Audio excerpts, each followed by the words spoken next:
Welcome to the Plant-Free MD podcast with Dr. Anthony Chaffee, where we discuss diet and nutrition and how this affects health and chronic disease, and show you how you can use this to optimize your health and happiness, both mentally and physically.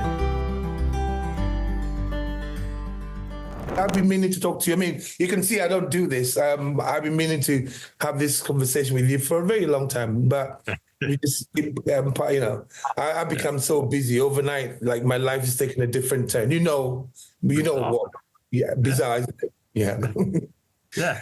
I think it's I always say to people, the reason why I have a following is because of the way I'm delivering my message. I learned from a lot of people. I learned a lot from you, because a lot of things didn't make sense until I came across your content and a lot of things didn't make sense. I'm like, that's what it is. That's what it is. That's what it is. Like the vegetables. I mean, I've got Lauren who is sitting here with me. Lauren used to, she couldn't go to the toilet about once a week. She only went once a week for years. And it's like we were trying to change all the vegetable sources, and you can see it eventually took all the vegetables out and she was fine. And my daughter's the same. So many people going through that, but then it's impossible to tell many people mainstream. On my page, I get berated, why you're not eating vegetables? What's wrong with you? I don't care. Now I'm just like, I do it as clickbait, just wind them up, as you can tell. Yeah. Nice. That's awesome, man. Yeah, cool. Well, yeah, no, I appreciate this, man. I know how busy you are, and it's but it's cool to see you, and just catch up. So, Anthony, there's a question I want people to really understand. So, I did a seminar talk yesterday, and we were talking about athletes trying to. Can you hear me? Yeah, I was just going to say maybe I hit record on my end too. What? Yeah, of course. Yeah, please do. Yeah. No, actually, it is recording. I had no idea. Oh yeah. we want no idea. I don't say me. We want to, because I'm trying to. I've got there's a lady in my community who's powerlifting, and she goes, Eddie, I'm lifting crazy weights by switching my energy source from mainly carbohydrates, fats, and I only have a bit of carbs before and after training, just like I advised her. She goes, I'm feeling amazing. We got another one who is a marathon runner. She says, I've literally just been eating fats, and I can run like forever. And it's difficult to tell. I was a bodybuilder for years. I was eating high carbohydrate meals, 6 meals a day, because that works. Nobody wants to question it, because because it works, nobody thinks that there's a more efficient way. Mm-hmm. Yeah. So how do you go about trying to educate the masses? I mean, do you think that it's going to come to a time where we're going to get people who are going to say, I'm an athlete, I'm going to listen to what Anthony Chaffee is saying, I'm going to just try it for about 6 months?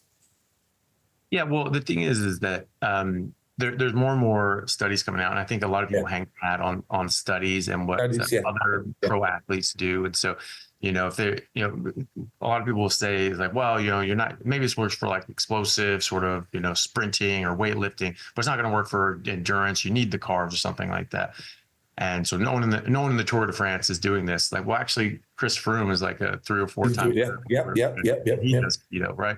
And so, and then, then they'll grumble about that. But then they'll say, well, yeah, distance is fine, but just not for sprinting or not for powerlifting. Like, well, actually, we've got these other guys. So, but it's all anecdotal. They say it's anecdotal. I mean, it's not, there's no studies and all that, Well, that's the other thing. They're saying no one in the Tour de France is doing this. I'm like, well, actually, the winner of the Tour de France is doing it. That's just an anecdote. I'm like, well, yeah, I know. It didn't happen, and it did.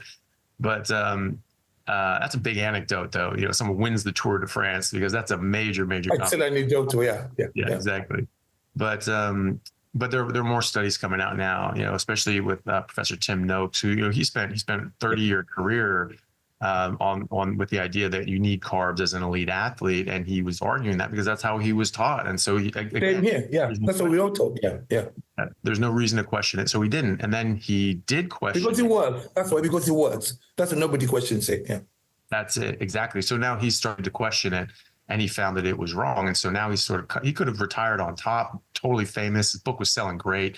But he didn't. He's basically spending his retirement undoing his own legacy, which I think is that's brave, isn't it? That's brave, and I like that. Yeah. So he's coming out with randomized, controlled crossover trials. We're getting carb athletes and keto athletes, giving them a chance to get keto adapted, seeing how they perform. They both perform well. There's no drop off in the keto group.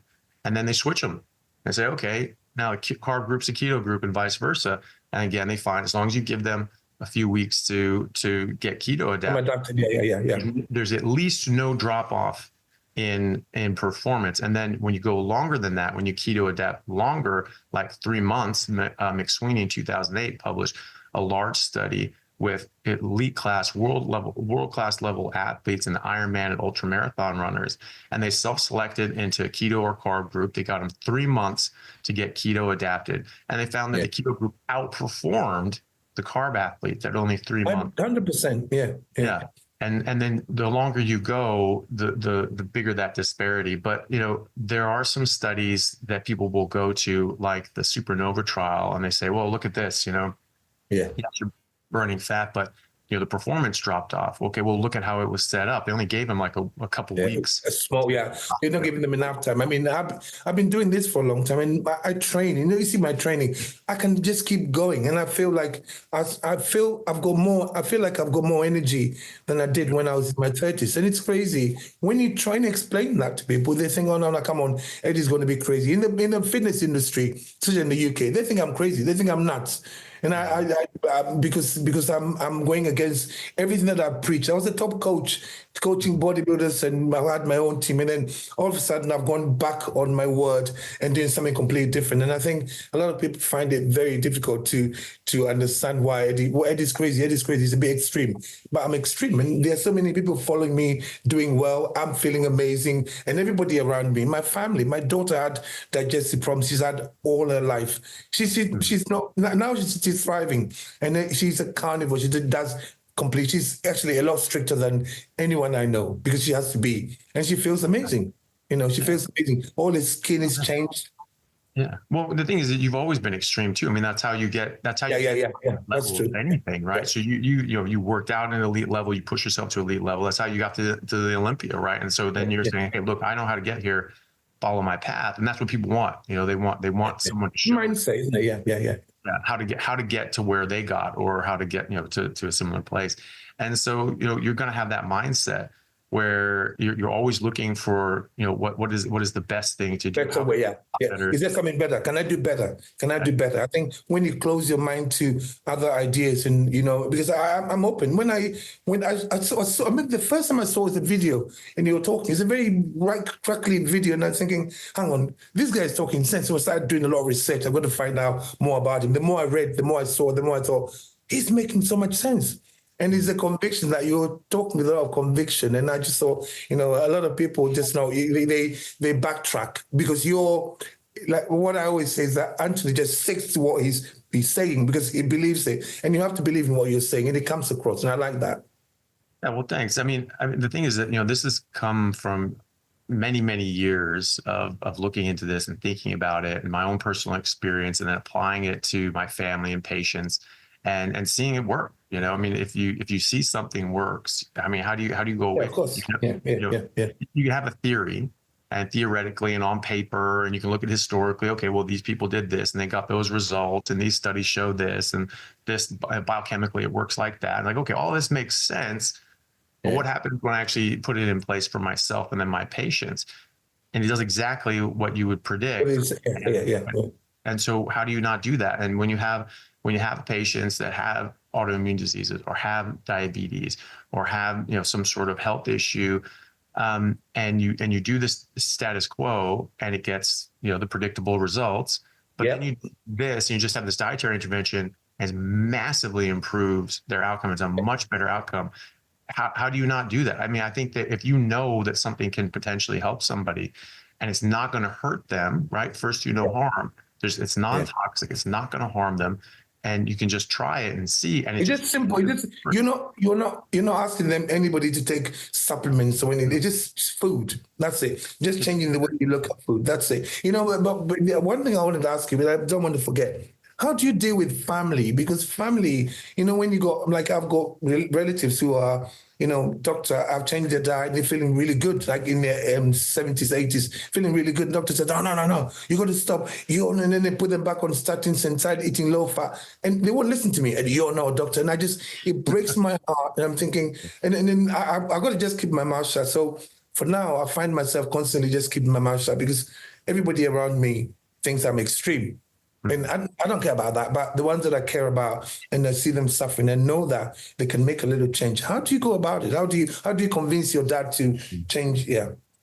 It's difficult. You know, you can't push too hard, obviously, especially with family, because they'll just push back, you know, and always. Yeah. And, you know what, I've just tried to be an example, and I've just always been interested in this and said, hey, wow, look, I found this study, I found this thing, and I was getting really excited about that. And I was talking to my parents about that. And, you know, that was just our culture growing up. And at the dinner table, we would just talk about interesting things that happened to us and things that we figured out. And so I was in the grips of research. I was, you know, just reading papers for 8-10 hours a day because I was just really interested in this. Okay, what do we know? What can we prove? What does the evidence say? And I just started digging into it. And there's just an entire world of literature that they do not even introduce you to. Absolutely. Yeah. Sad, isn't it? It's very sad. And, you know, what we get pushed is pharmacocentric, you know, teaching. And so this whole world that goes outside of that, drugs, never going to make the conversation. So I was just really excited about that. And I was getting really good results and I was feeling amazing. And I was talking to them about all these things I was finding out. And so that just interested my parents, and my dad in particular wanted to try. And so he talked to my mom and said, hey, well, why don't we just try it for 30 days and see what happens? And my mom didn't really want to, but she agreed to do it with him. And they both had massive, massive improvements. My mom's type 2 diabetes stabilized immediately. Yeah, and she started coming off medications. She was off most of her oral medications within a month. In 2 months, her HbA1c dropped from 8.9 down to 6.1, and she was off medicine. And, you know, she was insulin dependent at that point. She was on 64 units of Lantus, and then she was down to the minimum of 14. Now she's off. So she effectively. I used to take Lantus, by the way. Oh, you used to? Oh, yeah, for bodybuilding. Yeah, bodybuilding. Listen, I used to take Lantus, and I used to take Humalog. Yeah, right. But that was bodybuilding. I'll take about 40 to 50 IUs a day. So when I talk about, I know this is crazy. Bodybuilding is crazy. That's one of the reasons why you see a lot of bodybuilding deaths, and nobody really wants to address it in the industry. But I'm coming out and I'm saying it because I know that the cause of my peripheral neuropathy, I used to get panic attacks. I used to get all these sleep apnea. And it's all because of taking insulin. I took it for about 10 years.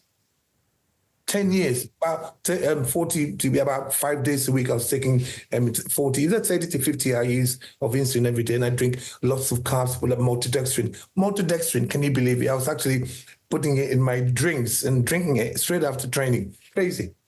Yeah. You know, I used to get a hypoglycemic attack almost on a daily basis, but I didn't realize that there was anything wrong with it because I was building muscle. I was big. I was winning competitions, and you don't question it. But then, even though I had muscle, everything else about me was going south. You know, I was having problems with my prostate. I was having all these problems, but nobody questions it because I was big. Nobody always is healthy. I wasn't healthy at all. So what I'm doing now is I'm trying to heal myself, and I'm trying to share the knowledge and trying to learn as much from, you know, people like you as much as I can, you know?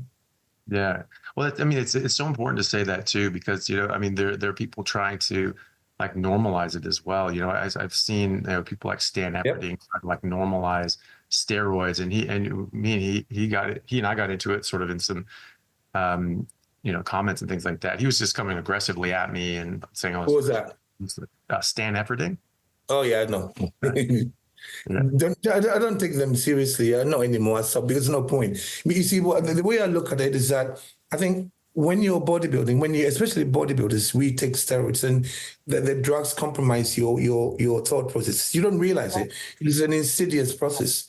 Then you don't wake up one morning and become an asshole. No, it builds up slowly. And the person I was about 10 years ago is not the person I am now.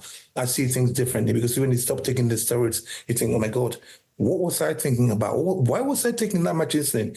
Why did I ignore these signs? Because you're big. You only after one thing. And like a sportsman, you just literally, you're focused on just getting to Olympia stage. You're not worried about all the other aspects of your life, your family life. I'm surprised my kids even talk to me, you know. That's good. Yeah. But yeah, sorry, go on. I love what you're doing. I love what you're doing. I love the knowledge that you're spreading. And I send a lot of my, you know, community members, I'm like, you know, watch this. We send them the videos, watch, especially when you talk about things like cholesterol, because you explain things properly. You know, I'll just shout and swear. I just shout and swear. So I like, if you want to understand it a bit better, and if you want to take it further, listen to this man, because he's you know. And Ken Berry's on another one I listen to as well, you know. But I've got to say that since I went complete carnivore, I feel the best I've ever felt, like that I remember feeling, and it's amazing. It really is. Hey everyone, really happy to announce a new sponsor for the show and for everybody down in Australia, Stockman Steaks, who are delivering high quality grass-fed and finished pasture-raised beef and other meats, flash frozen and vacuum sealed to your door, something that I've been enjoying a lot of myself recently as well. They also have a great range of specialty items such as high-fat keto mince and carnivore beef and organs mince with liver, kidneys, and beef heart as well. So use code Chaffee today for a free order of beef mince or another specialty gift along with your order at stockmansteaks.com.au, and I'll see you over there. Thanks, guys.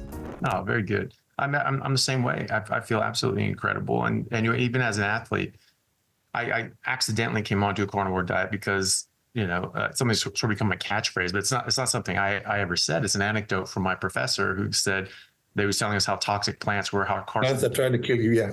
Yeah, exactly. And so he was just like, look, that he didn't eat plants or wouldn't let his kids eat plants because he says like, plants are trying to kill you. Like, why would you eat these things? And so that's what drove me into this. Oh, okay, I'm just not eating plants. And so I defaulted into just eating meat and eggs. And I felt amazing. I mean, as an athlete, I felt unbelievable. And I didn't know why I felt unbelievable. I was just like, I'm not going to do that. I stopped drinking during the season at the same time. That obviously had a huge effect, but I put all of that into that. And when I was playing in England, I was still not drinking. I was still training hard, but I didn't feel as good anymore because I had started to slip off of it without realizing it. And then it wasn't until I'm in my late 30s that I come back to this and actually start realizing like, wait, hold on a second. Like, this is actually biologically appropriate. This is what we've been doing for millions of years. And, you know, there's something to this. And I started looking into it. And then I did it again. And it was like instantly, bam, I was 22 again, just feeling like a superhero. I'm like, yeah, crazy. You know, and so that's why I've been so passionate about it, because I saw how good I felt for, you know, that 5 years that I accidentally being carnivore. And then I've always been trying to get back to how I felt. I felt like a heroin addict, just trying to get back, chasing the dragon, like trying to get back to their, you know, the original feeling that got them hooked. And I could never get back to that. And then all of a sudden I'm 38 and I'm fat and out of shape. I wasn't like huge, but I was fat for me. Yeah, and for you. Yeah. And, you know, out of shape anyway. And I didn't feel very good. Didn't have very good energy. Always had a stomach ache. I couldn't cross my arms like that. And you think it's normal. You think it's normal, don't you? Because that's becoming your homeostasis. That's it.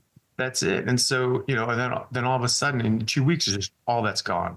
And I just felt amazing again. I'm like, okay, what the hell is this? I went back, started playing rugby and felt amazing. And that's when I started saying, okay, I want to know as much as I can about this. And that's why I started digging into it. And so, you know, it was years and years and years. And then it was like multiple years later, it wasn't until I was 42. That was it. So it was another 4 years of researching, learning, treating patients with this, seeing how other people act with it, and having debates and discussions and arguments with people constantly, you know. Don't you get frustrated with the discussions and debates? Sometimes it's just like, what you can, especially when somebody's like close-minded, they don't want to learn. Don't you struggle with that? I do. It can be annoying. I mean, some of the things are, and especially like if, you know, depending on how people act. I mean, some people are just, they're not trying to learn. They're not trying to have a discussion. They're just trying to have an obnoxious, childish fight. Those people or just try to just, you know, rip their throat out early on. You can't have an adult conversation with those people. So don't even try. That's true. That's true. Yeah. But, you know, a lot of it was very sincere. You know, people would just sincerely wait, well, hold on a second, but what about cholesterol? What about fiber? Aren't you missing out on nutrients? They're legitimate questions. And, you know, and there are legitimate answers to that. And so, you know, eventually it's always the same questions though. It's always the same concerns and the same critiques. So you get very practiced at answering those things. And so that was it. I had 4 years. Do you go to the toilet? Do you go to the toilet regularly? You know, what's your cholesterol? I mean, you know, you see, the funny thing is, when I was in, I think I was about 23, 22, I wanted to be a bodybuilder desperately. And then I was nursing, I was a student nurse, and I couldn't eat on the ward. So my first meal, then we were doing a diet that was called the fat burns fat diet. I wish I'd stuck with it. 4 meals a day, right? So my first meal was 8 scrambled eggs with cheese. And then my second meal was 10 raw eggs. I used to whisk it and drink it. So meals 2, 3, and 4 were raw eggs because I was working. And at that time, we didn't have like shakers. So I used to have this food flask, and I'd crack the eggs into it and hide them under my patient's bed. So when I got onto the ward, and I'm like, Edward, you got these patients, and I'd hide my drinks under their beds and drink it, the chicken and the egg raw eggs. And one of the doctors in the ward said, oh, you know, your cholesterol must be through the roof. And so I got scared. I went to the doctor, and it turns out there was nothing wrong with my cholesterol. This was 1980, 88, 89. That far back. But then I met the top bodybuilders I was training with. The magazines were preaching 6 meals a day. So we all went with it. The guy who taught me that, his name was Johnny Fuller, and he was one of the Olympians. And he told me that diet. He saw me on stage and said to me, you got a good shape, but your condition is not great. You need to build more muscle. And he told me that diet. And I veered away from it. And it turns out that's what I'm doing now. Crazy, isn't it? So Fuller told you about the fat burns fat diet? It's just the eating. Yeah. You don't need any more than 4 meals a day. 4 meals as a bodybuilder, 4 meals a day. Yeah. So this is like we talk about the late 80s, early 90s.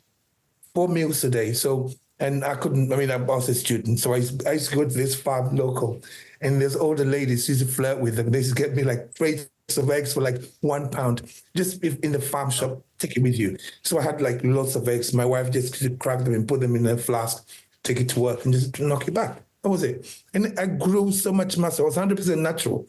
But then when the magazine started preaching about whey protein and the higher bioavailability, and just all got sucked into that.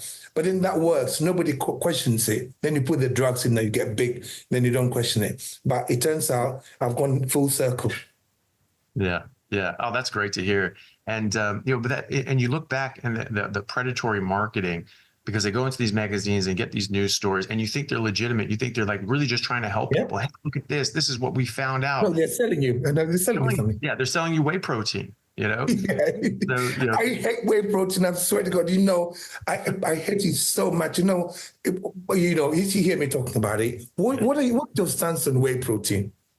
Yeah, I mean, you don't need it. I mean, just eat meat, eat eggs. Yeah. You're going to get plenty of protein.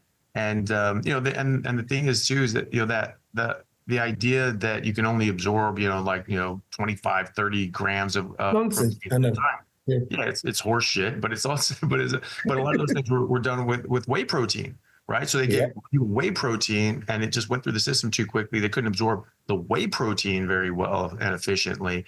And so that's when all protein said, no, you just can't absorb protein. Like, really? Because Genghis Khan, the Mongol hordes, they'd eat like 10 pounds of meat every 5 days. Yeah, I know.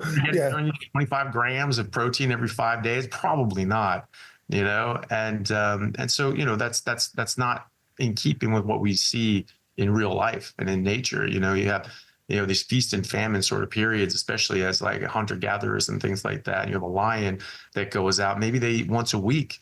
And so they have to get all their protein demands in that one meal. Yep. And it works. I eat 2 meals a day. I get all my protein in because there's also the thing that you're eating a decent protein. You're eating food that's got a decent, like bioavailable protein, like eggs, red meat, stuff like that, rather than just drinking whey protein. Yeah, exactly. Yeah, and there's nutrients that come with that protein in meat as well. Like you don't. Yes, you need protein, but you need everything else as well. And you need fat. I mean, fat and dietary cholesterol have been found to be independent factors in muscle growth. And so it's not just protein. You need everything together, and you get all that from when you're just eating meat, and you're just eating like 30 eggs a day. You'll get enough protein. That's fine. No, but Anthony, there's one thing I wanted to. So I've always had this idea for years, and whenever I brought it out, everyone said, "No, you're crazy." So my belief is that anything that we have to cook, as human beings, we're not meant to eat. That's what I've always believed. So all these tubers and all these, yams, we talked about, rice. I've always believed that we're not meant to eat that as human beings, because until we discovered fire, that's always been my belief. But then I've gone along with it. What do you think about that? Well, so the thing is that, if you have to chemically alter through heat or add chemicals or something like that to denature toxins, to release, make things more bioavailable, and lower the toxic load and increase the bioavailability, that's obviously not something we're biologically adapted to eat. I agree, right? yes. We don't have the enzymes, we don't have the biological processes to do that. And they say, well, but we cook meat, so you can't. And this is something that vegans say, like, oh, but you can't eat raw meat. Like, people eat raw meat all the time. I eat raw meat. I get slated for it by eating. Yeah, well, literally every single culture has raw meat dishes. I mean, sushi, sashimi, right? I mean, there's like, oh yeah, try eating raw chicken. They do. There's raw chicken sashimi, right? They clear the outside so that the bacteria is on the outside. And they cut that away and you eat that raw, because there's nothing wrong with raw meat. It's if it's contaminated, there's bacteria on the raw meat. That's the problem.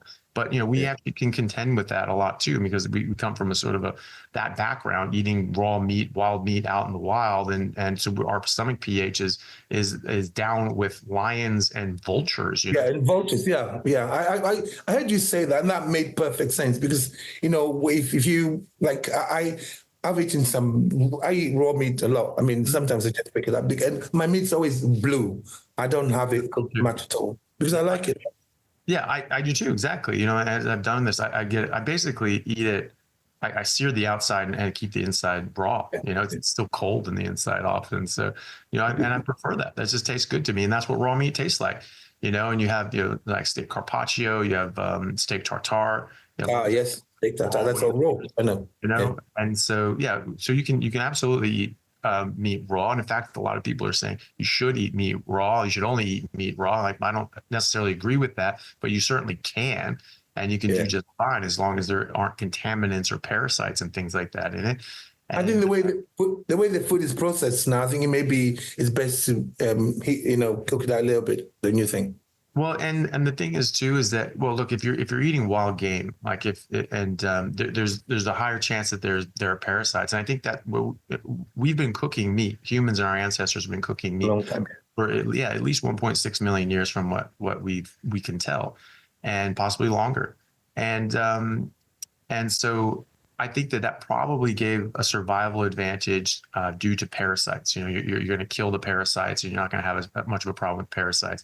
And then some people say, well, you can't be a carnivore if you eat cooked meat. It's like, cooked meat, yeah. I've heard that. Cooked meat for about 1.6 million years, so that's okay. But chemically, we can eat raw meat. We can do that. There's nothing that we can't digest there. Whereas with plants, they have toxins, anti-nutrients. They can have non-bioavailable nutrients. And so the act of cooking can denature those toxins. We can add, we can ferment things. We can add, lye or ash or clay or all these different sorts of things that we chemically change them through technology, because we've learned how to do this, that we can eat plants that we're not actually designed to. But because the simple fact that we do need to do that just to make these nutrients bioavailable means that we are not biologically. We're not meant to that. We just figured out a way to do that through technology, but that's a very different thing than being biologically adapted to do it.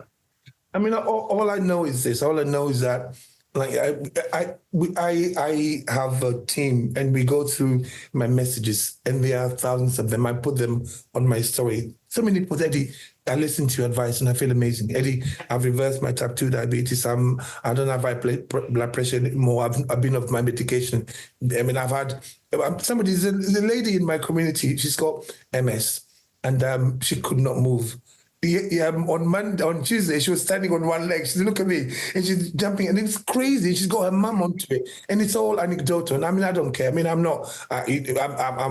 screaming out because I know it works. And when people like that send you messages, it makes you keep going. I just think, you know what? I'm not going to stop, because I know that I'm helping people. I feel fucking amazing. If I said I didn't feel amazing, I'd be lying. Sometimes, like, I didn't get much sleep last night, but I'm still buzzing. I don't feel, even when I don't sleep, I don't get tired, and I don't understand why.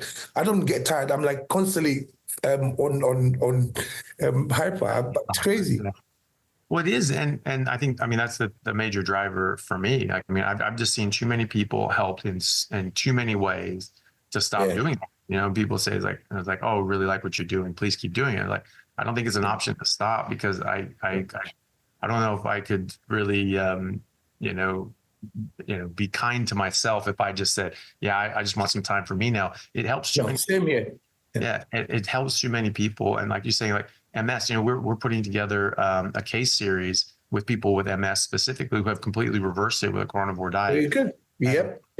Yeah, and so we have. I mean, we could literally do this with 50 people, but we were just going to keep it to about a dozen, just for brevity's sake, because you keep reading this stuff, people are like, okay, I'm done with this. So you have sort of a tight number. But these people, some of these people were crippled, like actually crippled, bedbound, couldn't move, and had massive lesions all throughout their brain and their spine. Yep. And all of a sudden, primary and progressive MS, where there's horrific damage done to their central nervous system. And now they're playing semi-professional volleyball at 50, and all. Well, it's amazing. It really is. Yeah. And so, well, I was just going to say that some of these people, like, even within 6-8 months, they're looking at 40%, 50% reduction in their lesions for some of them. And one person who's been doing this a lot longer is for 5-6 years. He's almost 100% reduction, of regression of his lesions. He had a 5-centimeter lesion on his brainstem on presentation. Now it's 1/8 of an inch. It just looks like a bit of scar tissue. And so, I know it's nuts, isn't it? It's never happened. That's never been shown in the literature ever. That's a carnivore. That's full carnivore. Somebody obviously following a full carnivore diet. Yeah, like meat, like meat and salt. Or you talk about the carnivore, or like a lion diet, or the carnivore diet?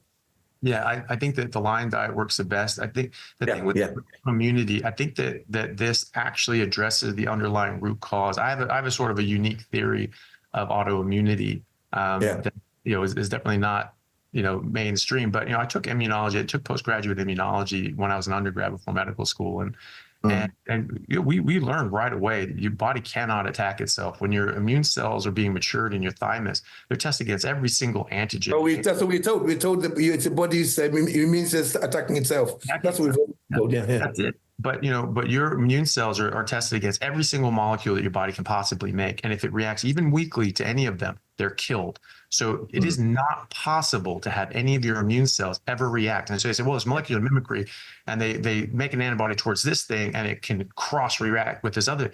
No, because if they were capable of making an antibody that could cross-react, they could make an antibody that just attacked and reacted to your own body in the first place, and it cannot. So in my immunology book, I actually still have it. I went back and looked at it, and it has said, okay, well, something has to be going wrong with that maturation process, right? Obviously, because it's not able to do it otherwise. We don't know what. We don't know what the hell's going on. So there's that disconnect there. So there's no actual hard evidence that that's what's happening. Well, we have these antibodies and they're going towards these receptors, but are they? Because you look at something like an infection, you have an abscess. If your body was treating your thyroid as an abscess, how does that work? Does it sort of like start to make an attack and then sort of go away for a while, months later come back again? I mean, you'd be dead if your body just let up or took the weekend off on an infection. You'd just be widespread, you get septic and die. And so when your body's dealing with something and it feels that it's an infection, it just goes full court press until that either it or you are dead. Because it has to, right? And so that's not behaving as an infection. We've just assumed that. But also, you look at something like celiac disease. Celiac is called an autoimmune condition, but it's called a gluten-mediated autoimmune disease, right? So if you don't have gluten, you don't have the autoimmune disease. That's what my daughter had. They said my daughter, Eve Selena, is supposed to have had Diana. It's all gone now.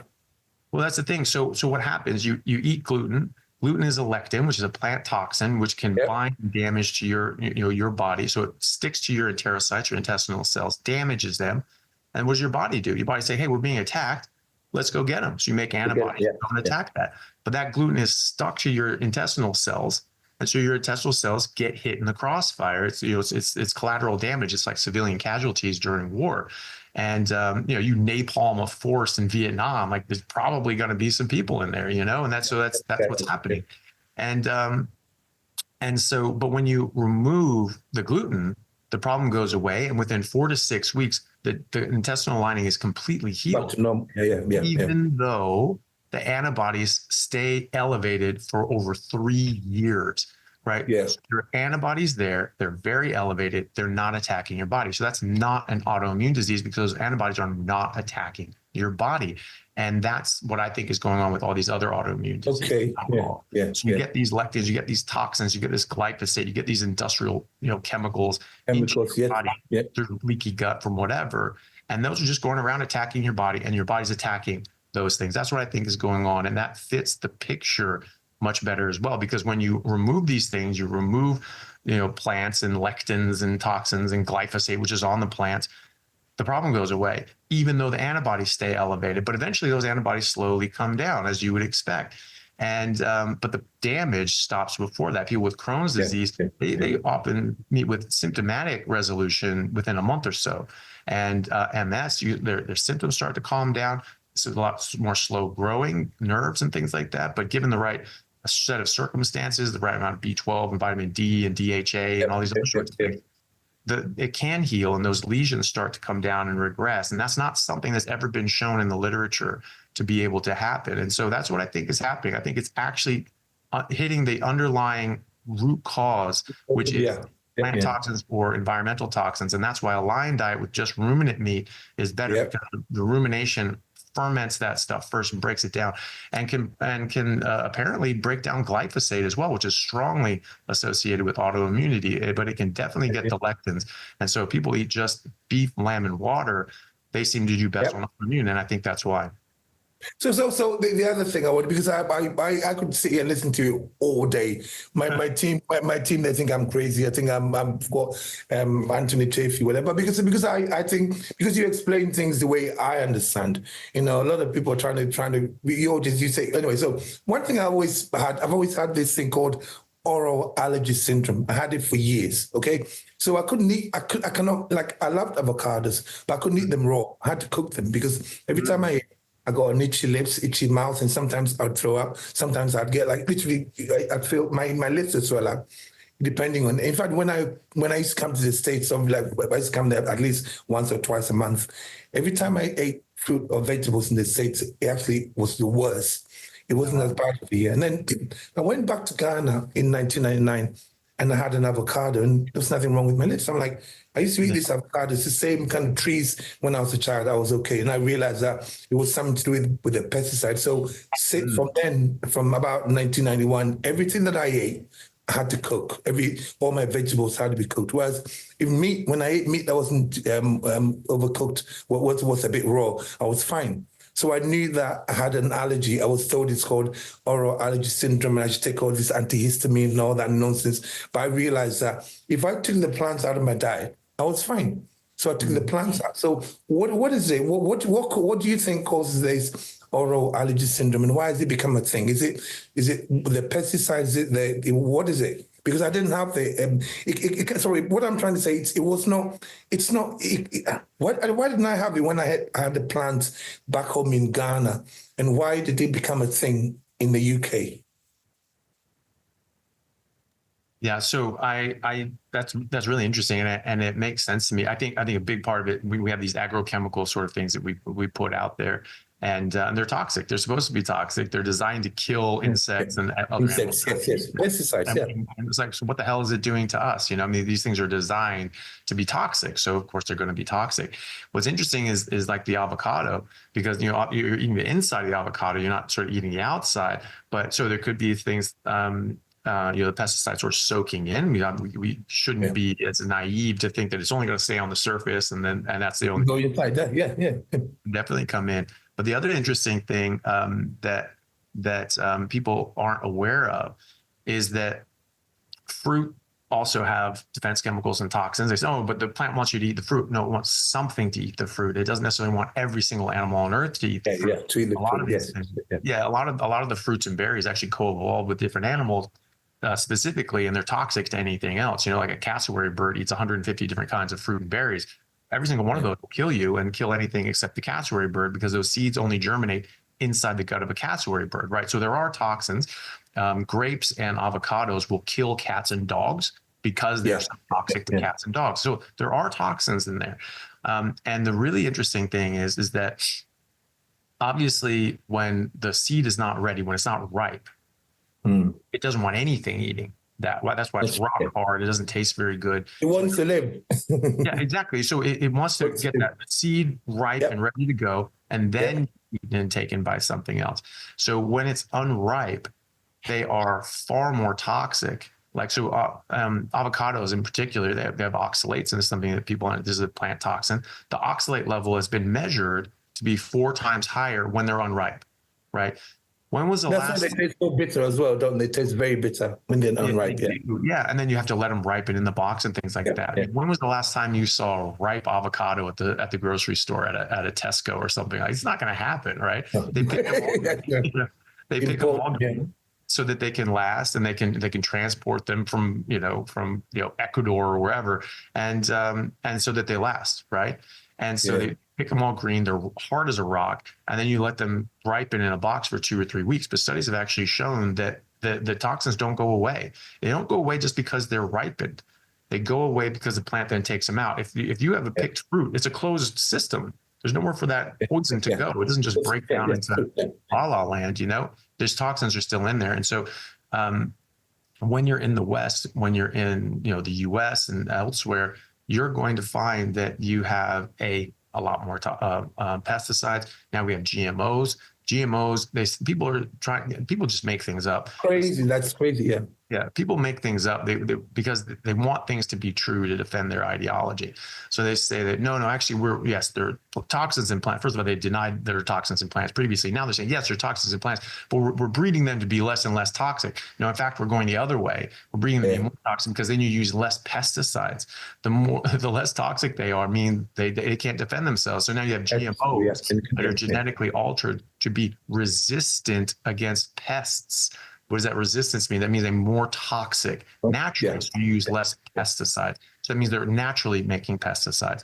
And so you have more of these GMOs in America and those sorts of countries using more pesticides. And they're all going to be picked green because you have to be shipping these all around the world. You're not buying fresh and local and seasonally like you would in Ghana. And that's fruits, avocados are seasonal. My sister, now she's carnivore now. She lives in Ghana. It's amazing. You know what? She's nearly 60 and she can skip. She can sprint now, which couldn't do that before. And she's been on a carnivore diet for nearly 2 years. And she said to me in the past, I said to her, can you get some avocados? Well, they're not in season. And they're not going to be in season until December. And for about a few months, then she can't get them anymore. But unfortunately, we just import everything from everywhere else. We don't even know what kind of soil they're grown in. We don't know what conditions they're when they're shipped over, and we just eat them. I don't understand. Yeah, and they're all unripe. They're all just rock hard, and then shipped around. So they're gonna be much worse off for you. Absolutely. So I think that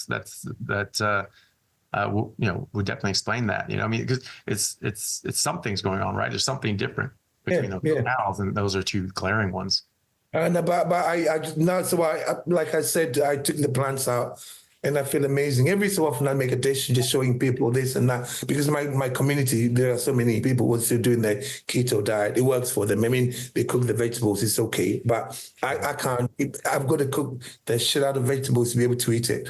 Avocado, I used to cook it, heat it up. I had to cook it. Like I've been doing it for years, and then eventually I said, hang on, stop. What's the point? Your body's telling you not to eat it. So I took it out of my diet, and I feel amazing.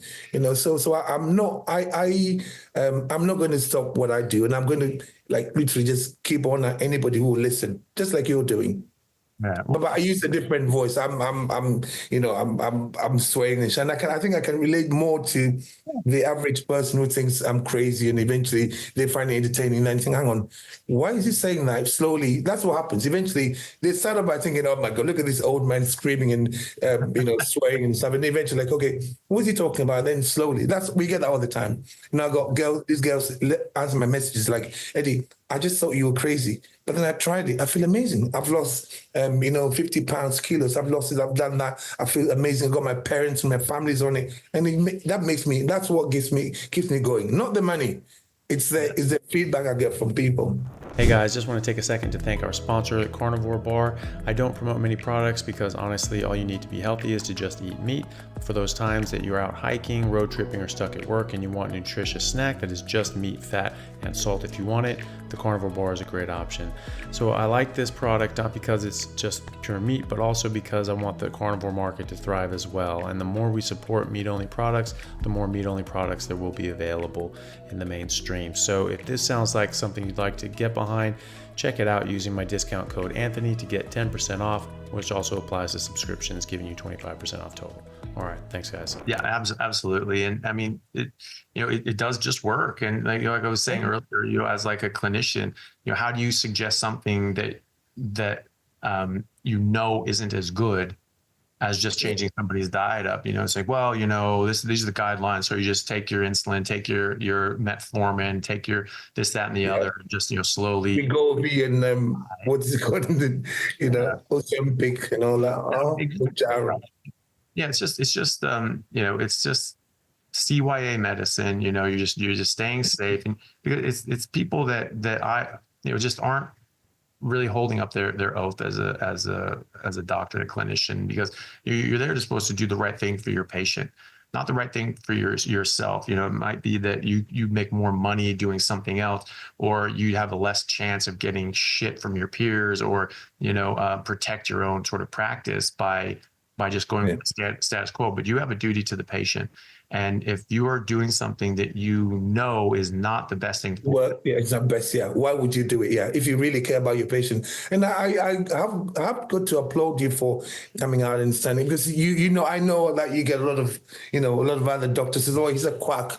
And I'm like, yeah, I know, I like quacks. Maybe I hear that all the time. You're a quack. You're listening to these quacks. I'm like, oh, you're friends with all these quacks. I get it all the time. And I think, well, yeah, and I feel fucking amazing. I may be listening to them, but look at you. You're younger than me. You're on 6 different medications, and you can't even walk up the stairs without keeling over. And I'm listening to. Let me listen to my quack because I feel good. Yeah, maybe you should listen to a quack too. He might help you out. Maybe, yeah. But that's what the world is now, isn't it? Well, but that's the thing, if this works, it doesn't matter what's in a book or in whatever. What matters is what works in the real world. You can get a study that says anything. That's not hard to do. But what happens in the real world? So you can get a study that says anything. So you have 30 studies that say that I'm right, 30 studies that say that I'm wrong. But then what changed? What if you have 500 studies that say I'm wrong, but then you do it and it works? Yeah. It don't matter, right? So what matters is what you do, with what happens to you when you do it. And so a study is just a guide. It's just to give you some information to help guide your decision. And then you have to make a decision. And then you have to live with that decision. And so, when I make this decision for myself and for my patients, I'm living with it, and they're getting massive results. I'm getting better results than any of my colleagues, except the ones that do this as well. And we talk about it. It's like we're seeing heart failure patients improve their ejection fraction. We're seeing autoimmunity go away. We're seeing blood pressures come down. Diabetes just disappears. And so, if you just know that and you see that and say, hey, this is something that can help you, but I'm not going to tell you about it. I'm not allowed to. It's malpractice. You're doing something wrong. You're withholding something that will work better just to cover your. I think that's. But you talk about COI. Let's say what is it cover? But the thing is, I was I don't want to say that in my community, there's so many people who are saying to me, Eddie, this is so simple. This is so simple. I reverse this, I reverse that. But we get messages. There's a man who sent a message, says, Eddie, I've just come from a colorectal ward in London, and the consultant the guy, he says, all of us are still after surgery to follow you because you're on something. He says, all the doctors, I know, we got the messages, all the doctors there follow you, and all of them are on the carnivore diet. It's about 8 doctors, all of them on the carnivore diet. That blew my mind. And he sent a message, and I called him. I had a chat with him. He just told us but he can't say that mainstream. He cannot bring that out and tell everyone about it because he'll get into trouble because the playbook doesn't tell him to, that's not what he's learned. And it's a shame that the medical profession is sort of it's all sort of medicine based, and it's all about medication rather than, if you go to the doctor should ask you, look, what do you eat? you know. But they'll tell you, don't eat red meat, don't eat eggs, but it's okay to eat the cereal. So get up in the morning and put a bowl of porridge and put Splenda on it because it's not sugar, even though it's 99% maltodextrin. You know, stuff like that. It's crazy. And I think that's what I realized, that, you know, our medical professionals are not really going to help us. I was a nurse, you know, in the ward. When I was a senior nurse, I see the junior doctors coming in. I'm like, dude, you don't know your ass from your elbow, but you're prescribing this medication. It was very sad, and I'm glad that I'm in a position, and you're, with the help of people like you, listening to you, and then helping people for real. People feel better. Do you know what I mean?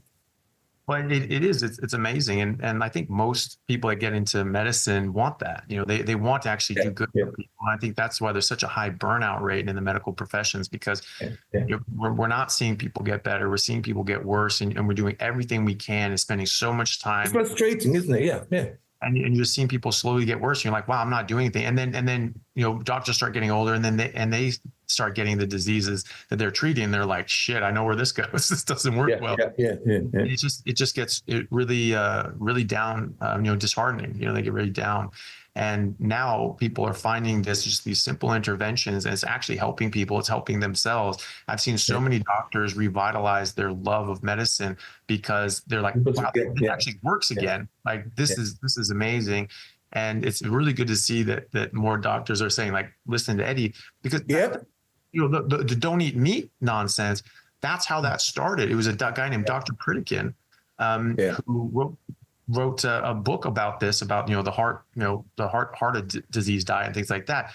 And it was like, basically he was sort of called like the father of the plant-based diet, because you meat, but you had to like boil living hell out of really lean ground beef, press it, boil it again, press it again, all that sort of nonsense. So it's just cardboard at the end of that, right? Kill everything in it. Yeah, that's it. Yeah, and so a lot of people just didn't eat it, but he also got rid of sugar and processed foods and all that sort of stuff. And so he made a really big hit, I think back in the 70s or so. But anyway, in that era, 70s, 80s.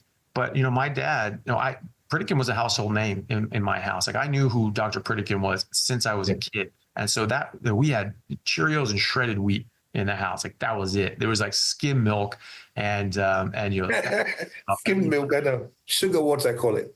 Yeah. And so, you know, that was why, though. You know, it was, well, Dr. Pritikin says blah, blah, blah, blah, blah. And my dad said, you know, he had a friend of his that had like a quadruple bypass surgery, all this heart disease, and his cardiothoracic surgeon came in while he was recovering and took Dr. Pritikin's book and slapped it on his little bedside table and said, read it, do it, and just walked out, right? So that groundswell, just people like yourself just making an impact, observing something, saying, hey, this works better, you know, that will change the status quo.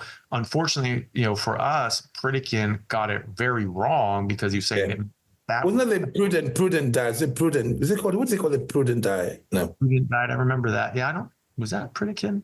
I'm not sure, but you know, those sorts of things, you know, but they have someone who is an advocate of it and makes enough of a good enough case that, you know, maybe going away from, you know, the sort of standard sort of diet, you make enough of an improvement that people say, oh, okay, well, that makes sense. It did get rid of sugar, did get rid of processed carbs and bullshit, whole foods. It was just don't eat fat. And so we just ate very lean meat. Yeah. And I've been there. Yeah. What's that? Sorry? My wife was the same. She knew that she didn't want to eat carbs, all this ultra processed, like she saw no cereal, but she ate mainly protein and lots of vegetables and no fat. That's actually the leanest protein. And then now she does the opposite. She's like carnivore, high fat. But it's taken her a long time to actually realize that, because she was more on top of this than I was. Constantly researching, and so her diet was constantly like high protein. But vegetables, their plate was just full of vegetables, all of them raw, all the time. You know, we still tease her. She would get a small amount of protein, no fat, everything was lean. It had to be, you know, she'd blot out all the meat, the fat from cut every bit of fat off, because that's what we thought was we were supposed to do, you know. But now I'm trying to tell people that it's actually the opposite. It's hard, but slowly it's working. I think right now we've got, social media, it's so powerful. And I think that's what is working. I think that with me, I realized that I mean, you can't change how the doctors think. So it was about educating people from the grassroots. Because if you feel good, you're going to say, hang on. My doctor says I should eat this, but I'm eating this and I feel good. So why am I going to change? And that's what I think, educating the masses. That's how I want to attack it, And, and I think that people, want this information. I mean, Pritikin was able to change the game, because what he did, at least improved upon what else was going on. And so, but people say, okay, well, look, we need something that works for people. We need something that helps people, because there are a lot of people who actually do care about their fellow man. There are a lot that don't, like in the processed food companies, the tobacco companies. Oh, they just want to make money, don't they? Make money. And I truly think that it's evil, because, they're doing things that they know harm people, and they're keeping people away still doing it so they can get more money harming people. I mean, these are drug cartels. These are absolute criminals. These are crimes against humanity. And I think that they should be prosecuted criminally, because they are knowingly harming people. I agree 100% with you, but how do you go about that? Because the average person thinks we're extreme and we are, come on, you got to live a little. And I always say, well, live a little. What is he living? I mean, eating sugar. I got to eat sugar, and I got to eat crappy food that eat sweet. That has got chemicals in it. That's not how I want to live. No, that's it. Yeah, well, I throw right back at them. Why don't you live a little and actually, get outside and do something, instead of if your main entertainment and source of pleasure is just eating junk food, your life sucks. Then you're going to evaluate your life. That's true. Yeah, you need to get a life. You need to get outside and do something, and meet some people, and get outside and talk to the ladies. Like, this is not. That's not entertainment. Food is not entertainment. Food is nutrition. And, yes, you can make it a social experience by, sharing your meals with people, but like that should not be the entirety of your social experience. So that I can have energy, and then I go and do things. I go out and I hike. I get out on the water.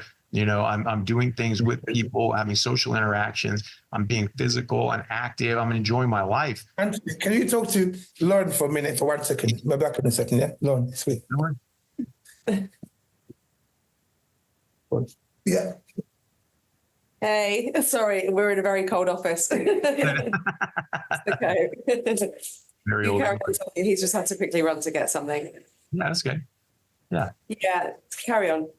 Yeah. What was I saying?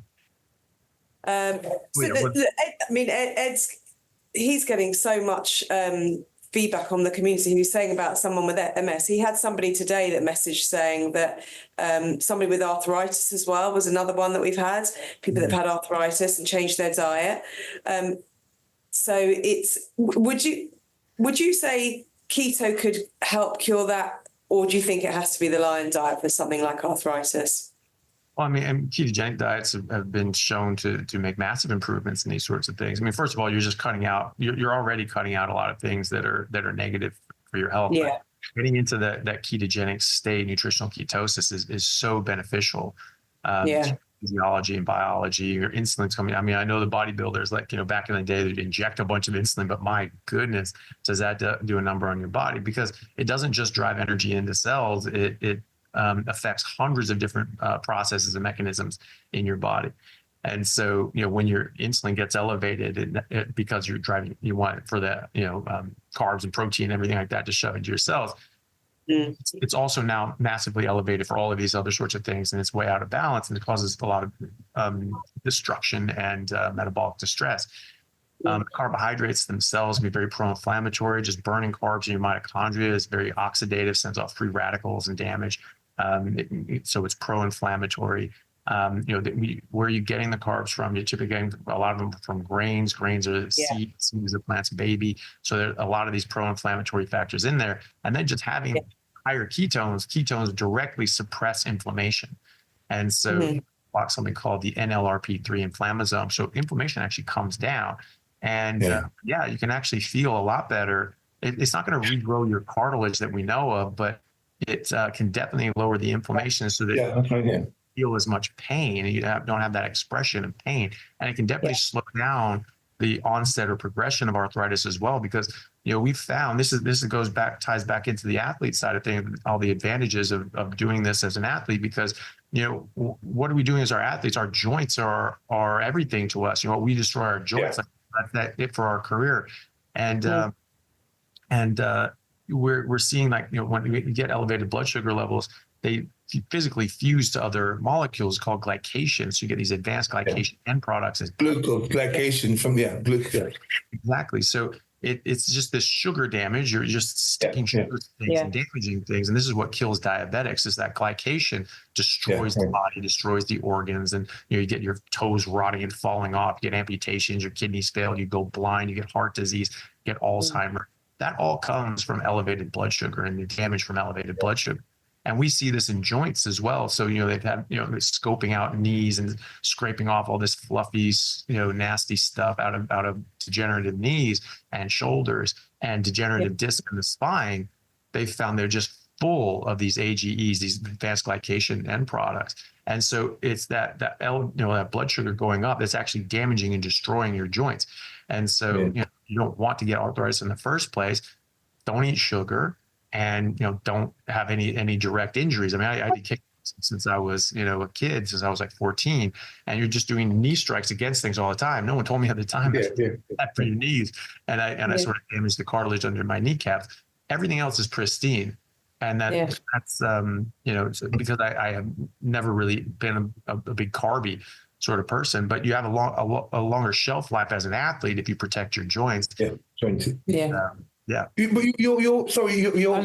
you're talking about sugar, but I'm talking about carbohydrates in general as well, because I think that a lot of people, I say to my community that all carbohydrates are glucose molecules.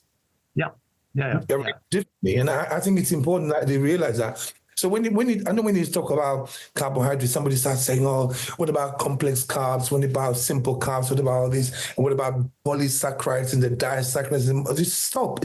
They're all carbohydrates, and I think we don't understand it. I wasn't eating sugar, but I was eating lots of porridge. I was eating lots of bread sometimes when I was eating rice, lots of rice, and my joints were crazy. I can run. I could not even walk up the stairs properly. Now I'm doing quad movements that I couldn't do before about 5 years ago. And it's amazing. And I'm in my 60s and I can do them. I couldn't do them when I was in my 50s. And it's crazy. And you say to them, it's to do with, what you're eating. It's to do with, inflammation. And nobody wants to hear it, Yeah. Well, I mean, so that's the thing. I mean, these things cause inflammation. They cause damage. In the bodybuilding industry, I'm trying to say, the bodybuilders, because they all of them walk around with wrist. I used to have wrist wraps, knee wraps, wrist wraps, elbow support, and knee wraps to train. Yeah. And even though I was big, I was struggling. Yeah. And you look at like Ronnie Coleman, he's been, really struggling. He's had a lot of surgeries and things like that, and had a lot of joint issues, and that unfortunately is sort of the battle scars of this profession. But you're right. All carbohydrates, they're all sugars. I mean, if you take organic chemistry, carbohydrates are sugars. That's actually, they are the synonymous, right? Yeah. And so and they'll all break down. It doesn't matter, complex, disaccharide, polysaccharide. Everything. I know. It all comes down to the base sugars, the individual monosaccharide. And so, and eventually they will turn into glucose as well, and they'll elevate your blood sugar. So you essentially raise your blood sugar. It has a lower glycemic index, meaning it doesn't shoot it up as quickly, but that's because it's converted into glucose in your liver. It's converted into glucose and fat, actually, and that's how you can get fatty liver, because you get a fatty droplet when you convert fructose, because fructose is actually super glycated. That it's really, really I know. No one wants to hear that, though. No, fructose is also sugar. Yeah.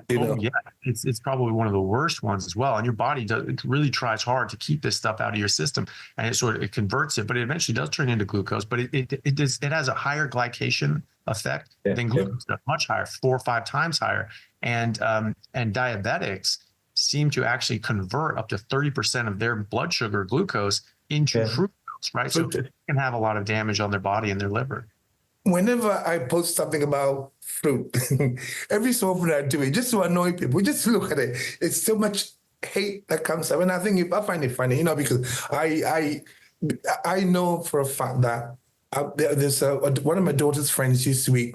She's Muslim, never drunk any alcohol in her life, but she had fatty liver disease, and it's why? And then find out that she was getting up in the morning and having a fruit smoothie with like 6 pieces of fruit. I'm like, where in the world would you get 6 pieces? When did you eat the bloody banana, eat the apple, whatever, but 6 pieces of fruit? And then she had fatty liver disease. Then we changed her diet, and then she reversed the fatty liver disease. I said to her, don't eat fruit anymore.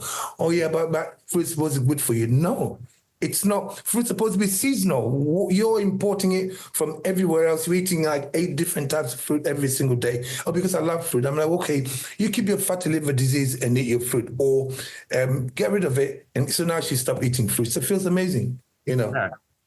Yeah, well, that's the thing, you know. I mean, how do we manufacture fatty liver disease in geese to make foie gras, which literally means fatty liver, right? Do we give them a bunch of meat and alcohol? No, you give them grains, you force feed them grains, and that gives them fatty liver. And people don't realize that. They think, oh, if you eat fat, you're going to get fatty liver. Fat is the one macronutrient that does not go through the liver to be digested. It goes directly into the lymphatics, into your systemic circulation. It is the only thing that doesn't affect your liver. It says, oh, it's just too hard on your liver, all that fat. Wrong. I know. The only thing that doesn't damage your liver, it's the carbohydrates that go in there, it's the sugar that goes in there. Fructose is metabolized in the same way as alcohol. That's been shown by the biochemistry department at UC San Francisco and published in 2009. And Professor Robert Lustig has written multiple books about. I've heard this. I listened to him for months. I remember that. I went in the rabbit hole. That's it. Yeah. So, so he's great. So he's published dozens of peer-reviewed articles on, all the biochemistry is out. It's all published. And fructose gets broken down to the same pathways as alcohol, ethanol. Alcohol, yeah. I mentioned it recently. I got so much. I mean, I got so much back. I love it. I love it. I suppose when you get to your 60s, I've been around too long. I don't really give a shit what anybody thinks. Yeah. I believe that what I'm doing the right thing. I believe I'm doing the right thing. I believe I learned something that I want to share with the world. And I think that, I think what gave me the courage to keep going is when I realized that, because I'm not the only one. When I saw your content, you talk about vegetables, I'm like, amazing. This guy is like saying what I've been saying to everybody for a long time. I was a bodybuilding coach. People come to me like, give them what they're supposed to eat. Now, what about vegetables? Don't worry about it. Like, what? All of them, they've been in it for years. Don't worry about it. Remember, don't worry about it. What? You mean, worry about vegetables? So if you want to have it, but it's not important. We want the carbs and we want the protein. And everybody was surprised. Now it turns out I was right. And I don't really care. I think that I had more problems with fruit than anything else. I eat fruit and I get bloated and I think, oh, maybe I'm just full. And you get used to that feeling. Now, I don't remember having that bloated feeling again. It's all gone now because when I eat meat, I eat eggs, people say, oh, yeah, you must fat a lot. I actually don't fat much at all. It's the opposite. Yeah. Well, it's like we blame protein for all those like bodybuilding farts and things like the bloody sucrose in there and sucralose. That was it. The sugar, oh my God, artificial sweet. Oh my God, those are terrible. So I going back to Ronnie Coleman, I remember seeing him on an interview saying that he never ate vegetables. He hated vegetables. He just thought they were disgusting. People were like, wait, what? Really? You never eat vegetables? Absolutely not. So it was just. We never bothered with it. No. Yeah. But I got a pre-workout drink. It was Ronnie Coleman Brown. That was the one that was available. How long ago was that? It was back in 2012, 2013. It was when I was like my last year or two in medical school. So 2012. And so I had this stuff as a pre-workout, and it was fine, but it actually gave me the most insane like bloating and gas I've ever imagined. It was like it was the artificial sweeteners in there just wreaked havoc. Oh my God, I had to stop taking it because it was just like you'd kill people. Like it was just like dangerous to be around. This is so It's, bad. it's a protein bar. But when I like, I own the gym now. I stopped selling all supplements, and it's unheard of. I mean, it's unheard of because it's taking a long time. My manager's like, "Come on, then we go to make money." I'm like, "Well, I can't sell something that I don't believe in. I've never believed in it. I mean, back in the day when I was doing really well as a bodybuilder in the UK, oh, you got to start your own supplement company. Well, I don't believe in. Why should I? I mean, it's about making money, put my name on it. But then I didn't want to do it. A protein bar was like pre-workout to me, your pre-workout. If I eat a protein bar, my belly will just come out here like this. I've got no idea what's in it. It's the worst thing for me to eat. You know, and in the past when I was really hungry, I'm like, I've got to get something to eat, and I have a protein bar. And it's really, you go watch your tummy get bloated, start farting, and then before you get home, and I felt ill. It's like, so I never touched them. I just thought they were disgusting. What's in them to cause that? It's the artificial sweeteners. It's the sugar alcohol. So like sucralose, xylitol, those sorts of things, those are absolutely horrendous. And so, you know, they'll go in to get into your microbiome, and your gut starts eating it. So it starts making this horrendous gas, and it's got to come out. It's not from the protein. You digest and absorb that protein, you know, especially when you're eating meat. I mean, you know, you know yourself, you're defecating much less often when you're just it's true. You're absorbing like 98% of this stuff, so it doesn't need to come out. It doesn't even get to your colon to get worked on by the bacteria in the first place. So it's it's the sugar alcohols are really the worst for that. They really mess up your gut. Anthony, I can sit here and talk to you all day, but we have to wrap it up. We have to wrap it up. And hopefully we can get a chance to do this again, because I like learning from you, and I think that I want the world to hear about you. I want my followers to learn, to hear what you got to say. That's why I want to do this again, if that's okay with you. Anytime, man. It's always a pleasure. So I get little clips like this, and I post them in a collab with you on Instagram, because I've got more following over there. Thank you very much. Thank you. I know it's early in the morning, so thank you for getting up early to talk to me. Thank you. I appreciate it. Thank you, man. Thanks for taking the time out. It's always good to see you. All the best, sir. Take care. Bye-bye, sir. Hey guys, thank you very much for taking the time out to listen to what I had to say. If you like it, then please like and subscribe to my YouTube channel and podcast. And if you're on YouTube, then please hit that little bell and subscribe, and that'll let you know anytime I have a new video out, which should be every week, if not more. And if you could share this with your friends, that would help me get the word out and let me know that you like what I'm doing. Thanks again, guys.